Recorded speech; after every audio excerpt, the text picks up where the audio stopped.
아멘. 할렐루야. 우리 하나님께 영광의 박수 올려드리겠습니다.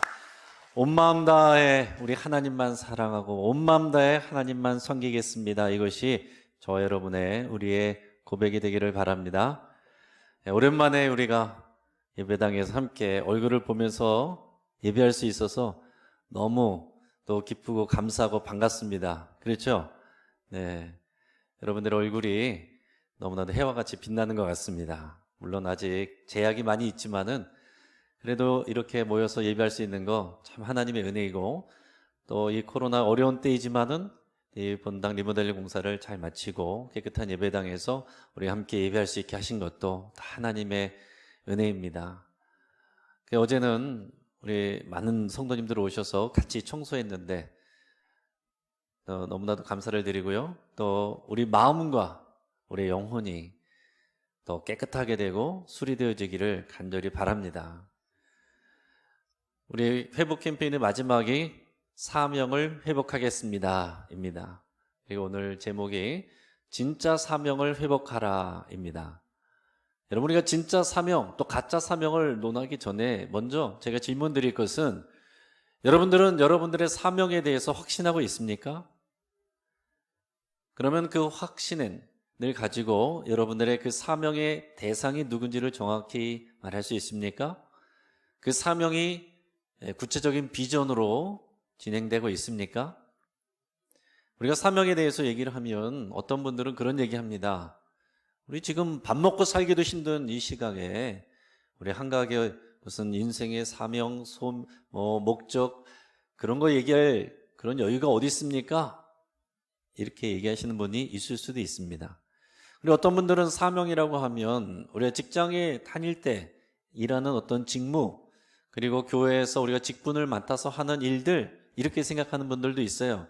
물론 사명이라는 말 안에는 그런 뜻도 있습니다.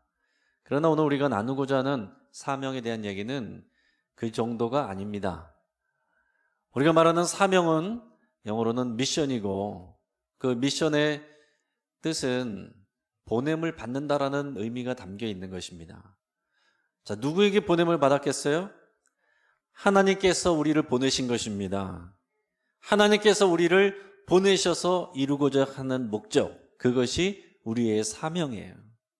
여러분, 이것을 우리가 믿음으로 고백할 수 있기를 바랍니다. 우리가 이 사명으로 살아가야 되는 거예요. 여러분, 우리가 인생은 사명으로 또 우리 인생의 삶이 또 이끌려 가게 되어 있습니다. 그런데 만약에 우리에게 사명이 없으면, 사명을 정확히 모른다면 어떻게 되겠습니까? 어떤 사람들은 자신의 삶을 하찮게 생각하는 경우들이 있습니다. 실수로 자신이 태어났다, 태어나지 말았어야 된다, 이렇게 생각하는 분들이 있어요.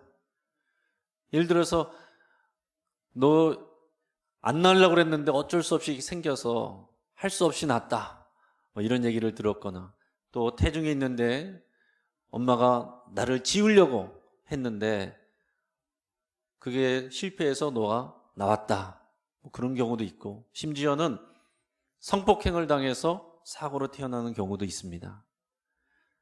그럼 어떤 생각이 들겠습니까? 나는 태어나지 말았어야 되는 존재인데, 이렇게 생각할 수가 있는 거예요.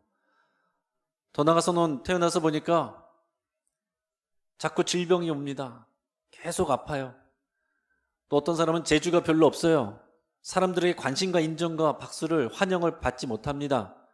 그럴 때 그런 생각이 드는 거예요. 나는 태어나지 말았어야 되는 존재인데, 나는 실수로 이 땅에 태어난 것 같아. 내가 사명에 대한 확신이 없으면 이런 생각에 빠질 수가 있는 것입니다.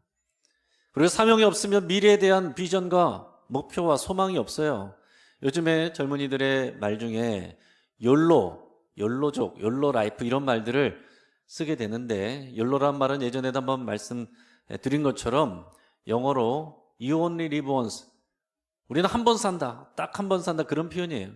어차피 한 번 사는 인생, 힘들게 미래를 준비하고 참고 그러지 말고 현재를 즐기자, 이게 욜로 스타일, 욜로 라이프예요.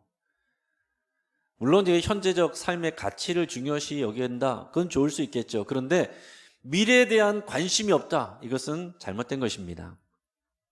더 나가서 어차피 썩어 문드러질 이 몸뚱아리, 이렇게 얘기하면서 쾌락을 위해서 내 몸을 이렇게 함부로 사용하는 경우들도 있습니다. 내 인생의 목적, 사명을 몰라서 이런 일들이 생기는 거예요. 또 어떤 분들은 맛있는 식사를 할 때마다 그런 얘기합니다. 먹어. 이거 뭐 다 먹자고 하는 일이지 뭐. 여러분 웃으면서 이런 말을 했거나 들어본 적이 있으실 거예요. 우리가 다 이것을 붙잡고 살진 않겠지만은 웃으면서 하는 이 말 속에 여러분 이것이 우리의 생각이 되고 가치관이 되고 우리 삶이 될 수가 있는 것입니다. 여러분 또 많은 분들이 행복을 위해서 산다 생각합니다. 우리의 사명의 목적을 위해서 사는 것이 아니라 내 행복을 따라가면서 산다 이렇게 생각하는 경우들이 많죠. 근데 행복은 내가 더 많은 것을 소유하는 것이라고 생각하면 어떻게 됩니까? 더 많은 것을 소유하기 위해서 내가 일하는 것, 그것이 내 인생의 목적이라고 생각을 하게 되는 거예요. 근데 요즘엔 어떻습니까? 열심히 일해서 많은 소유를 얻기가 어려워요. 그러니까 너도 나도 우리가 이 아파트를 사려고 부동산에 투자하고, 젊은 사람들은 주식, 비트코인, 이제 열심히 비전을 가지고 일하는 게 아니라 이제 이런 투자를 통해서 많은 소유를 얻을 수 있는 것, 이것이 거의 이제 상식처럼 되어가고 있습니다. 또 안정된 삶, 안정된 생활, 특별히 어려움과 위험이 없는 그런 삶이 행복이라고 생각하는 경우에는 어떻습니까? 안정된 직장, 안정된 노후. 그래서 요즘 젊은이들은 공무원을 선호하고 연금이 좋은, 잘 보장이 되는 그런 직장을 따라갑니다. 여러분 우리가 이렇게 다들 열심히 앞만 보면서 우리 안정된 삶을 위해서 더 많은 소유를 위해서 달려가다가 많은 사람들이 어느 날 문득 그런 생각에 부딪히는 거예요.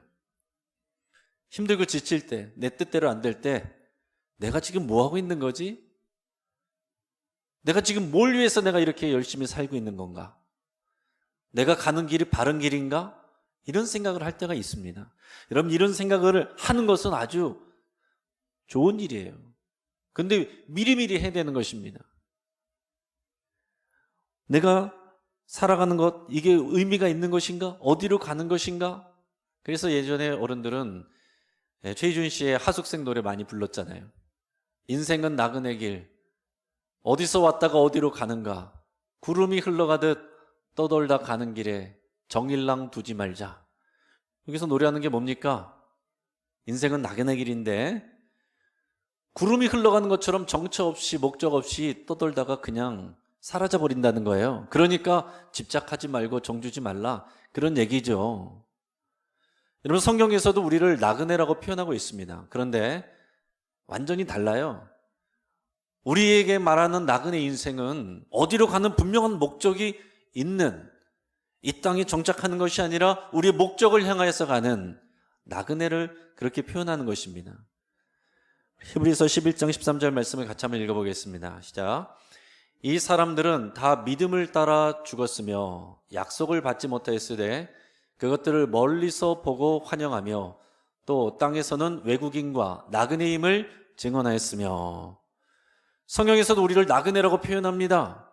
이 땅에서 살아가는 것, 여기가 우리의 땅이 아니고 여기가 우리의 고향이 아니고 여기서 우리는 외국인처럼 나그네처럼 잠시 왔다 가는데, 근데 그게 끝이 아니라 14절 말씀 읽어보겠습니다. 그들이 이같이 말하는 것은 자기들이 본향 찾는 자임을 나타냄이라. 아멘. 나그네처럼 있다가 그냥 정처 없이 사라져버리는 인생이 아니라 본향을 찾는 자, 본향을 향해서 우리의 고향은, 우리가 영원히 살 것은 이곳이 아니라 본향이라는 거예요. 본래의 고향. 거기가 어디입니까? 하나님이 계신 곳이죠. 하나님의 나라예요. 하나님의 나라를 향해서 나아가는 우리의 인생이라고, 하나님의 나라를 바라보면서 그 목적 삼고 우리가 순례하는 사람들이 우리들의 인생이고 그게 믿음의 삶이라고 얘기를 하고 있습니다. 여러분 한번 생각해 보세요. 우리 상식적으로 생각해 보세요. 여러분 스스로 우리의 인생을, 여러분의 탄생을, 생명을 선택하고 결정한 사람이 어디 있습니까? 여러분들의 성별을 여러분이 결정을 했어요? 아니면 여러분들의 외모를 결정을 했어요? 여러분들의 어떤 재능을 결정을 했습니까? 우리는 그것이 그냥 주어진 채로 태어난 거거든요. 그럼 부모님이 결정했습니까? 아니거든요. 부모님도 어떤 애가 나올지 모르는 상황에서 낳고 보니 이런 아이가 나온 거예요. 여러분, 누가 결정하고 누가 보냅니까? 하나님이 보내시는 거예요. 우리가 사명을 아는 것의 처음 출발은 이 고백에서부터 시작되는 것입니다. 골로새서 말씀을 같이 읽어보겠습니다. 같이요. 시작. 만물이 그에게서 창조되되 하늘과 땅에서 보이는 것들과 보이지 않는 것들과 혹은 왕권들이나 주권들이나 통치자들이나 권세들이나 만물이 다 그로 말미암고 그를 위하여 창조되었고. 아멘. 참, 여기서 뭐라고 말합니까? 저와 여러분을 비롯한 모든 만물은 하나님께로부터 창조되었고 하나님을 위하여 창조되었다. 이렇게 고백하고 있어요. 이렇게 가르쳐주고 있습니다.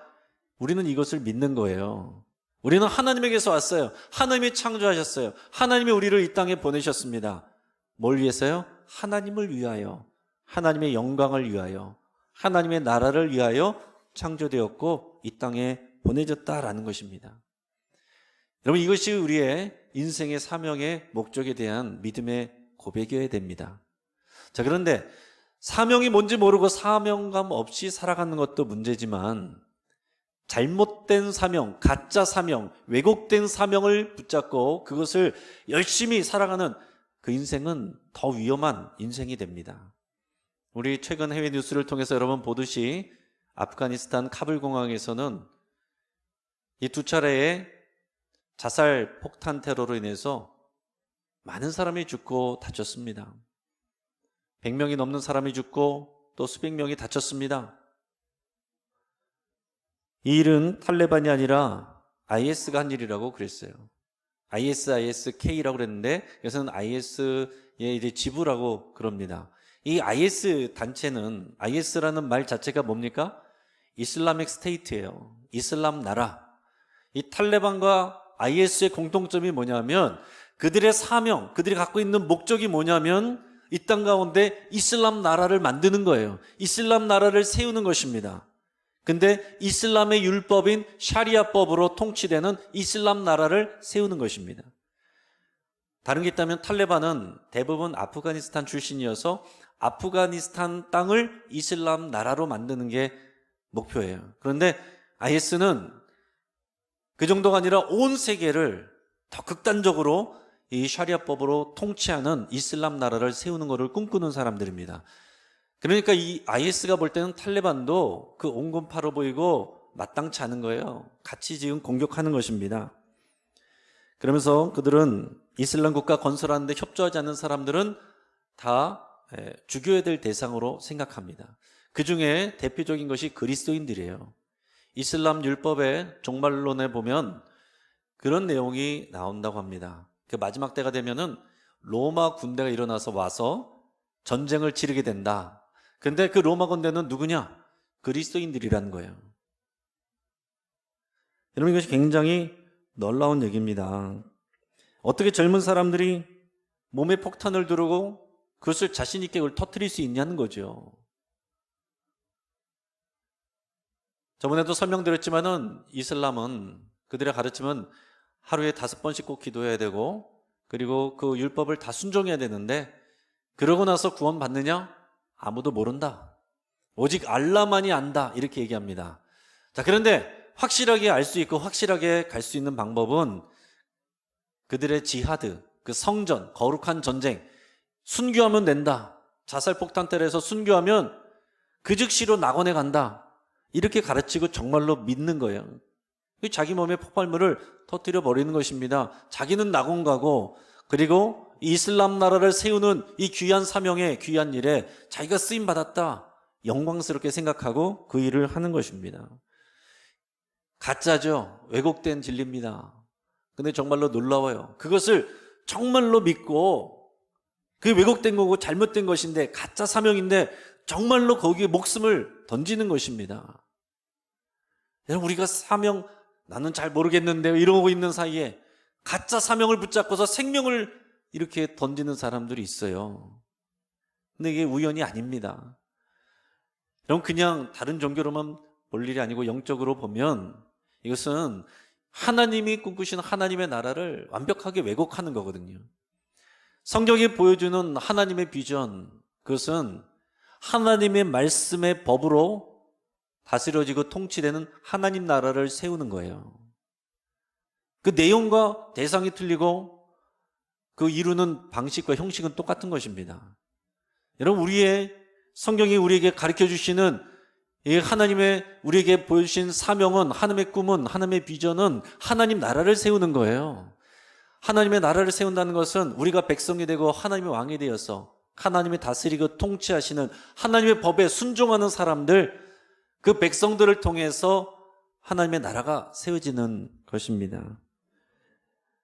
우리는 이것을 성경을 통해서 배우는 것입니다. 자, 그렇다고 해서 우리가 인생의 사명과 목적을 깨우치기 위해서 어디 산으로 들어갈 필요 없어요. 여러분, 기도원 들어갈 필요 없습니다. 왜요? 성경이 말해주고 있기 때문에 그래요. 그냥 듣고 배우면 되는 것입니다. 듣고 이해하고 확신하면 되는 거예요. 자, 예를 들어서 어떤 아버지가 누군가에게 소포로 선물을 받았는데 거기 열어보니까 뭔가 휘황찬란한 기계가 들어있는데 뭘 어떻게 사용해야 될지를 모르겠습니다. 자, 그래서 혼자 생각해보고 저렇게 생각해보고 근데도 잘 모르겠어요. 나름대로 결론을 내리고 자기가 쓰고 싶은 대로 씁니다. 빨래도 걸어놓기도 하고 뭐 화분 받침대로도 쓰고. 근데 나중에 어린 아들이 왔어요. 근데 그 아들이 좀 있다 보니까 그 기계를 능숙하게 작동하는 거예요. 그래서 아버지가 놀라서 물어봤습니다. 야, 너 이거 어떻게 알았어? 그러니까 아들이 이렇게 얘기합니다. 여기 사용 설명서 있잖아요. 여러분, 이런 거거든요. 우리가 사명을 배우기 위해서, 깨우치기 위해서 여러분 혼자 고민하고 혼자 수련하고 산속으로 들어갈 일이 아니에요. 성경은 우리 인생의 사용 설명서입니다. 하나님이 우리에게 주신 인생의 사용 설명서가 성경이에요. 성경에 하나님께서 우리를 왜 이 땅에 보내셨는지, 무엇을 위해서 살게 하셨는지 이것을 말씀해 주고 있어요. 그러니까 우리 성경에서 말씀해 주신 그 하나님의 그 말씀을 우리가 듣고 믿으면 되는 것입니다.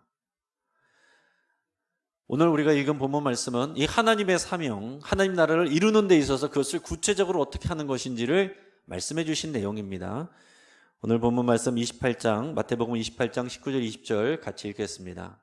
자, 그러므로 너희는 가서 모든 민족을 제자로 삼아 아버지와 아들과 성령의 이름으로 세례를 베풀고 내가 너희에게 분부한 모든 것을 가르쳐 지키게 하라. 볼지어다 내가 세상 끝날까지 너희와 항상 함께 있으리라 하시니라. 아멘. 자, 우리가 잘 아는 지상명령, 선교명령입니다. 근데 많은 경우에 이 명령을 그냥 여러 가지 교회 사역 중에 선교하는 일, 이 정도로 이렇게 생각하는 경우들이 있습니다. 예, 여러분, 과연 그런 것입니까? 선교해야 되고 좋은 것이지만 지금 먹고 살기 힘들고 지금 노후도 준비해야 되는데 언제 우리가 선교 이렇게 힘을 씁니까? 내가 노후 잘 준비하고 나서 여유 되고 시간 될 때 그때 선교 좀 하겠습니다. 이게 그런 명령입니까? 우리가 선교사로 돼서 나가는 분들은 선교하고 못 나가는 분들은 선교비 그냥 지원하고 가끔 선교지에 탐방할 때 이벤트로 참여하고 그러면은 이 선교 명령 따라 하는 것입니까? 여러분이 곰곰이 잘 생각하시고 말씀을 잘 읽으셔야 됩니다. 인생의 사용 설명서를 잘 읽으셔야 되는 거예요. 오늘 말씀에서 예수님이 뭐라고 말씀하셨습니까? 너희는 가서 모든 민족으로 제자를 삼아라 그랬습니다. 주님이 하신 명령, 하나님의 사명을 이루기 위한 주님이 하신 명령은 제자를 삼으라는 거예요. 사람을 세우라는 것입니다. 어떤 선교 이벤트나 프로그램이 아니라 그것을 통해 사람을 제자로 세우는 것이 주님의 명령입니다. 제자를 누가 세울 수 있어요? 제자가 세울 수가 있는 겁니다. 내가 제자 되지 않았는데, 내가 예수님의 제자로 살지 않는데 어떻게 다른 사람을 제자로 삼습니까? 그러니까 우리가 먼저 제자가 돼서 제자로 사는 것, 이것이 주님의 명령의 첫 번째입니다. 하나님의 사명과 그 목적을 이루는 첫 번째가 내가 제자가 되어서 제자로 사는 거예요. 그리고 그 다음은 뭡니까? 제자를 삼으라고 그랬잖아요.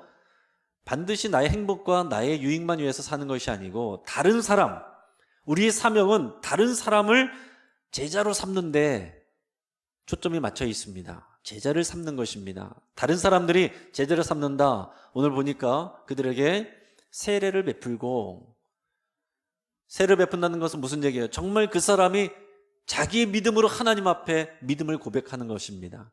세례받고 구원받았으면 끝인가요? 아니에요. 출발선에 선 것입니다. 제자로 되어가는 출발선에 쓴 거예요. 구원받은 것은 시작입니다. 제자 되게 하는 것, 그것은 세례받게 하는 그 믿음을 갖게 하는 것 이상의 것인데, 오늘 20절의 말씀에서 또 뭐라고 말씀하고 있냐면, 내가 너에게 분부한 모든 것을 가르쳐 지키게 하라, 그렇게 되어 있습니다. 제자를 삼는데 가르치고 지키게 하라, 그것까지 하라는 것입니다. 누구를 제자를 삼아요? 구약에서는 자녀를 제자 삼으라고 그랬어요. 그게 쉐마 명령입니다. 부지런히 하나님을 사랑하고 그 말씀을 사랑하는 것을 네 자녀에게 가르쳐라. 이게 구약의 명령입니다.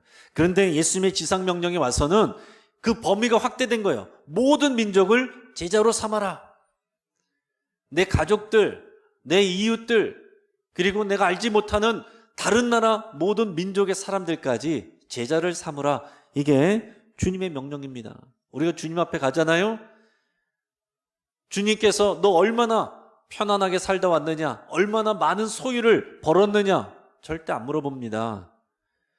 제자로 살았느냐, 제자 삼았느냐, 내가 너에게 분부한 모든 것을 가르쳐서 지키게 하였느냐, 그것을 물어본다는 거예요.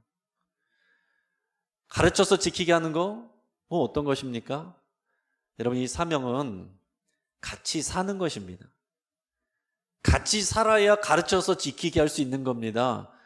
그냥 잠시 어떤 이벤트적으로 돌아다니면서 잠깐 만난 사람들에게 무언가를 하는 것, 그 정도가 아니에요. 그것도 포함이죠. 아니라는 얘기가 아니고 그것도 포함되지만, 가르쳐서 지키게 하는 것은 그와 함께 살면서, 같이 살면서 그 말씀을 가르쳐서 지키게 할 수 있도록 코치하고 격려해주고 권면해주고 붙잡아주고 참아주고 기도해주고 돌봐주고, 이게 다 포함된 것입니다. 여러분, 우리가 잠깐 만나는 사람에게 잘해줄 수 있어요. 그러나 같이 살면서 잘해주는 건 힘들잖아요. 서로의 연약한 부분들을 참아줘야 되고 그것을 인내해줘야 되고, 그러면서도 서로 붙들고 이 비전을 가지고 나가는 것, 그게 어려운 것입니다. 예수님이 말씀하신 선교 명령은 그런 거예요. 잠깐 들러서 뭘 전해주고 지나가는 게 아닙니다. 같이 살면서 그 말씀 앞에 제자가 되고 순종하는 제자가 될 수 있도록 서로 가르치고 지키고 돌봐서 그 주님의 말씀에 순종할 때 거기가 바로 하나님의 나라가 되는 겁니다. 제가 한석봉 얘기를 좀 해드릴게요. 우리 한석봉 다 아시잖아요. 우리 조선시대 문신입니다. 조선시대 문신이고 뛰어난 명필가죠. 그의 어머니와의 일화를 우리가 다 알고 있습니다. 10년 동안 공부하러 내보냈는데 3년 만에 한석봉이 돌아왔어요. 나 이제 공부도 꽤 한 것 같고 엄마도 보고 싶고 그래서 돌아왔습니다. 근데 엄마가 다른 말 하지 않고 저녁 때가 돼서 불을 끄더니, 나는 떡을 썰 테니 너는 글씨를 쓰거라. 그래서 나중에 보니까 엄마가 썰어놓은 떡은 가지런하게 돼 있고 한석봉이 쓴 글씨는 삐뚤빼뚤 돼 있습니다. 그래서 그날 밤에 한석봉이 다시 짐을 챙기고 공부하러 떠나갔다는 거죠. 자, 여기서 여러분 우리가 생각해야 될 건 뭐냐면, 자, 이 어머니가 떡을 썰고 떡을 팔고 그래서 아들을 보살피는데, 떡을 쓰는 일에 대해서 이 어머니가 자신의 사명과 목적을 분명히 하는 것과 안 하는 것은 큰 차이가 있다는 거죠. 이 한석봉의 어머니가 자기가 사명감과 목적이 없이 매일 떡을 썰고 이거 판다고 생각해 보세요. 내가 이게 무슨 부귀 영화를 보자고 이 떡을 맨날 이렇게 쓸고 이 고생을 하는가? 근데 지금 이 어머니에게 이 떡을 쓰는 것은 어떤 의미입니까? 특히 이 밤에 엄마 보고 싶다고 찾아온 아들을 매정하게 이렇게 쫓아내보내게 하면서 떡을 쓴 게 뭡니까? 연막에서 떡을 쓰는 것은 돈 벌기 위한 게 아니에요. 그냥 자녀 공부 잘 시키는 게 목적이 아닙니다. 이 조선이라는 이 나라에 큰 일꾼이 되게 하는 거, 이 나라의 공헌하는 큰 일꾼이 되게 하는 것, 그런 비전을 가지고 그런 목적을 향해서 떡을 쓰는 것입니다. 저도 어릴 때부터 하나님을 사랑하는 마음이 있었고 믿음이 있었고 어릴 때부터 이제 목회자가 되기로 결단했다고 말씀을 드린 적이 있죠. 초등학교 3학년 때부터 제가 이제 그런 생각을 했습니다. 자, 그런데 이제 청소년 때가 되면서 이제 기도가 좀 바뀌었어요. 뭐라고 기도가 바뀌었냐면, 하나님, 저는 하나님을 기쁘시게 하고 싶고 하나님께 가장 쓸모있게 쓰임받고 싶습니다. 제가 목회자가 되는 것, 목회하는 것, 그것이 저의 삶의 목적이 아니고 하나님의 영광을 위해 사는 것이 목적입니다. 근데 목회자가 되는 것이 그 일을 위해서, 사명을 위해서 가장 합당하면 목회자가 되게 해주시고, 만약에 내가 장사를 하거나 다른 일을 하는 것이 그 영광과 하나님의 사명을 이루기 위해서 쓰임받기에 합당하다면 그렇게 인도해 주십시오. 그러나 내가 기도하고 내 자신의 달란트를 돌아보고 이런 것들을 돌아봤을 때 저는 지금 목회를 하기를 원합니다. 이것이 맞다면 하나님 저에게 목회의 길을 인도해 주시고 다른 길로 하나님 인도하시겠다면 마땅히 그 길을 가겠습니다. 중요한 내용이 뭐냐면, 내가 목사가 되는 거, 큰 목회를 한다, 좋은 목회를 한다, 그게 최고 목적이 아니다라는 거예요. 그것은 하나님 나라를 세우고 하나님께 영광이 되는 그 큰 사명을 이루어가는 중간의 비전이다라는 것입니다. 중간의 비전은 얼마든지 바뀔 수 있는 거예요. 그러면서 저는 이제 계속 사명이 바뀐 게 아니고 비전이 구체화되어 가는 겁니다. 대상이 달라지고 그리고 역할이 달라지는 그런 상황들을 겪는 거예요. 그러면서 하나님께서 저를 방화동 영신교회에 보내셨다고 고백하게 된 거예요. 우리 교회 오기 전까지 방화동 어디 붙어 있는지 몰랐습니다. 여기 아는 사람도 아무도 없지만 그러나 하나님께서 또 여기를 보내셨다고 믿으니까 온 것입니다. 물론 우여곡절이 있고 여러분들이 많은 기도를 하시고 많은 사람들의 수고가 있었겠지만, 그러나 저의 믿음의 고백은 하나님이 저를 여기에 보내셨습니다 라고 고백하는 거예요. 그게 저의 믿음의 고백입니다. 여러분, 이 믿음의 고백이 저뿐만이 아니라 여러분들에게도 있어야 되는 것입니다. 이 방화동 영신교회 이 성도님들, 바로 여러분들이 하나님의 사명을 이루어가는 저희의 비전의 구체적인 대상이 된 거예요. 여러분들을 말씀으로 가르치고 제자 되게 하고 그것을 지켜 살 수 있도록 여러분들 위해서 기도하고 격려하고 권면하고 또 위로하고 가르쳐주고 행정하고, 이 모든 것들이 하나님의 큰 사명을 이루기 위한 비전의 여러 가지 일들이다라는 거죠. 이 믿음의 고백이 없으면 내가 무슨 영화를 보려고 내가 이걸 하나, 이런 생각 갖게 되는 것입니다. 사랑하는 여러분, 사명을 가지고 여러분의 삶을 바라보실 수 있길 바랍니다. 오늘 말씀에서 예수님께서 가서 제자를 삼으라, 주님이 보내셨어요. 이 믿음의 고백이 저와 여러분들에게 있어야 되는 줄 믿습니다. 여러분의 가정에 주님이 보내신 겁니다. 이 믿음의 고백하시기 바라요. 내가 어쩌다 이런 사람 만나서 어쩌다 이런 애들이 태어나가지고, 이게 아니에요. 우리의 사명을 회복하고 산다는 것은 이 가정에 나를 보내셨습니다. 우리의 가정이 주님의 분부대로 순종하여 제자 되는, 하나님의 나라 되는 그 일을 위해서 나를 보내셨습니다. 이 고백이 있어야 되는 겁니다. 우리 방화동 영신교회 저만이 아니라 저 여러분 모두가 하나님이 보내셔서 왔다라는 믿음의 고백이 있어야 됩니다. 이 사명이 없으면 어떻게 됩니까? 조금 상처받고 기분 나쁘면 교회 많은데 다른 데 가면 되는 거죠. 사명을 따라가는 것이 아니라 감정을 따라가는 것입니다. 우리 교회에서 우리 지역사회 일들 합니다. 길꽃 어린이 도서관, 우장산 숲속 도서관, 강서 시니어 클럽, 그거 왜 합니까? 돈도 들고 여러 가지 힘든 일도 부대끼는 일도 많은데 우리가 폼나려고 합니까? 아니면 몇 사람의 유익을 위해서, 이름을 위해서 합니까? 하나님께서 이 영신교회를 통해서 이 지역으로 보내신 것을 믿음으로 고백하고 하는 것입니다. 우리 주님의 이 명령은 구약시대에서는 네 자녀를 제자 삼는 거지만은 주님이 명령하신 것은 모든 민족으로 전파되는 거예요. 여러분, 우리 교회만 좋은 교회는 좋은 교회가 아닙니다. 사명대로 사는 교회는 반드시 그 복음이 교회를 밖으로 나가야 되는 거예요. 지역사회로 나가야 되는 것이고 세계 열방으로 나가야 되는 것입니다. 참 감사한 것은 지금 이 코로나로 경제적으로 다 어렵고 그래서 많은 교회들이 선교지를 줄이고 선교비를 줄입니다. 그런데 우리 교회는 선교지를 늘렸고 선교비를 늘렸어요. 참 감사하게 생각합니다. 특히 우리 당회 장로님들께 감사한 마음 갖고 있어요. 그 비전을 같이 공유할 수 있다는 것에 대해서 너무나도 감사하게 생각합니다. 여러분, 우리가 상황을 따라서 가는 것이 아니라 목적을 따라서 가면 이렇게 할 수 있는 겁니다. 하나님께서 영신교회에 보내셨을 때 우리끼리 잘 먹고 잘 살라고 보내신 게 아니에요. 우리를 통해서 이 지역사회를 넘어 모든 열방 가운데로 가서 제자 삼는 일을 하라고 우리에게 복과 은혜를 주신 것입니다. 사랑하는 여러분, 이 사명을 회복하시길 바랍니다. 이 믿음의 고백이 있어야 돼요. 그래야 우리 삶의 의미가 있어지는 것입니다. 모든 일들을 이 사명의 렌즈로 바라볼 수 있기를 바랍니다. 여러분들이 하는 일들 뿐만 아니라 다른 사람들 참아주는 일들, 아픔과 고통 속에서 인내하는 것까지도, 또 여러분의 삶의 실패와 상처까지도 이 사명 안에서 다 쓰임 맞는 거예요. 모든 것이 합력하여 선을 이루실 때 예수님을 닮아가게 하고 예수님의 제자가 되게 하고 하나님 나라 이루어가는 일꾼으로 세워가시는 것입니다. 이 믿음의 고백이 저와 여러분들에게 분명하게 새겨지기를, 진짜 사명을 회복하시기를 주의 이름으로 축복합니다. 같이 한번 기도하겠습니다. 여러분, 이 시간 기도할 때 하나님 앞에 고백하겠습니다.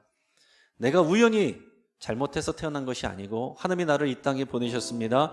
하나님이 나를 이 가정에 보내셨습니다. 하나님이 나를 영신교회에 보내셨습니다. 하나님이 나를 이 강서지역, 내가 사는 동네, 또 이 세계 열방 가운데로 보내시는 줄을 믿습니다. 제자 삼게 하시고 내가 제자로 살아가게 하여 주옵소서. 우리 결단하면서 함께 기도하겠습니다. 할렐루야. 하나님 아버지 감사합니다. 우리 부족하고 연약한 우리를 하나님께서 사랑하시고 긍휼히 여기시고 또한 우리를 이 가정으로 보내셨습니다. 하나님은 우리를 또한 우리 영신교회로 보내셨습니다. 하나님께서 우리를 이 지역사회로 보내셨습니다. 세계 열방 가운데로 보내시는 줄을 믿습니다. 하나님, 우리 믿음을 갖게 하시고 하나님 아버지 진짜 사명을 회복하게 하여 주시옵소서. 확신하게 하여 주시옵소서. 너는 가서 모든 족속으로 모든 민족으로 제자를 삼고 또 아버지 아들과 성령 이름으로 세례를 주고 그리고 내가 너에게 분부한 모든 것을 가르쳐 지키게 하라고 하신 주님의 이 지상명령을 감당하는 우리 인생, 그것을 위해서 우리가 애쓰고 수고하고 참아내는 우리의 사명의 인생 될 수 있도록 인도하여 주시옵소서. 하나님 감사합니다. 오늘 이 말씀을 듣고 한 사람 한 사람 우리 성경을 통해 인생사역 설명서를 통해서 우리의 목적을 확인하고 이제 그 목적을 위해서 우리가 부름받았고 하나님의 보내심 받았다는 것을 고백하며 살게 하여 주옵소서. 공허한 외침이 아니라 정말로 우리가 진짜 사명을 회복하고 그 사명으로 살아가는 우리 인생 되게 하여 주시옵소서. 감사함이 예수님의 이름으로 기도합니다. 아멘.